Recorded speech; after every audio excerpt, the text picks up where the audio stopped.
महायुतीत बारामती लोकसभा अजित पवार गटाला मिळणार असल्याच्या चर्चा आहेत। यावरून महायुतीमध्ये धुसफूस सुरू झाल्याचं समोर झालंय। इंदापूरचे माजी मंत्री हर्षवर्धन पाटील यांच्या कन्या आणि पुणे जिल्हा भाजप युवा मोर्चाच्या जिल्हाध्यक्ष अंकिता पाटील ठाकरेंनी राष्ट्रवादीला इशारा दिलाय। आम्ही यापूर्वी महाआघाडीत होतो, आता महायुतीत आहोत। आघाडीत असताना अजित पवारांनी तिन्ही वेळेस त्यांनी शब्द देऊन फिरवलेला, त्यांनी आमची फसवणूक केली आणि आमच्या पाठीत खंजीर खुपसलाय।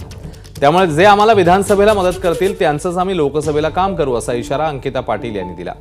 त्यावरून अजित पवार गटाच्या अमोल मिटकरींनी अंकिता पाटील यांना उत्तर दिलं।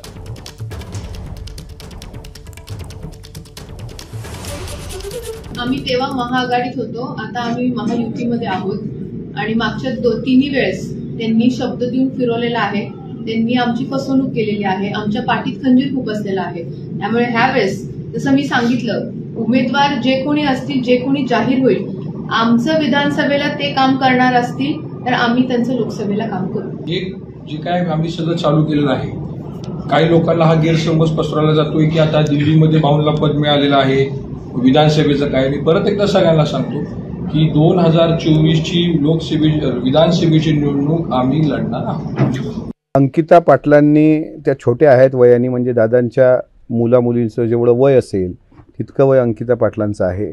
आता त्यांनी राजकारणात येण्याचे संकेत दिले असले तर अजितदादा नवीन मुलांचं राजकारणात स्वागत करतात, त्याबद्दल दुमत असण्याचं कारण नाही। मात्र सध्या लोकसभेच्या चाचपण्या सुरू आहेत आणि पुढे विधानसभा आहे, त्याच्यामुळे वेळेवर होईल ना, इतकी घाई कशाला। आणि पाठीत खंजीर कोणी मारला यांचं उत्तर त्यांनी द्यावं। आता सध्या आपण महायुतीत आहोत, हर्षवर्धन पाटील साहेब महायुतीचे मोठे घटक आहेत, त्यामुळे आपण सध्या तरी याच्यावर काही भाष्य करू नये आणि महायुतीमध्ये वितुष्ट निर्माण होईल, खंजीर खुपसण्याची भाषा त्यांनी करू नये असं आमचं त्यांना प्रामाणिक सल्ला आहे आणि विनंती पण आहे। एबीपी माझा, उघडा डोळे बघा नीट।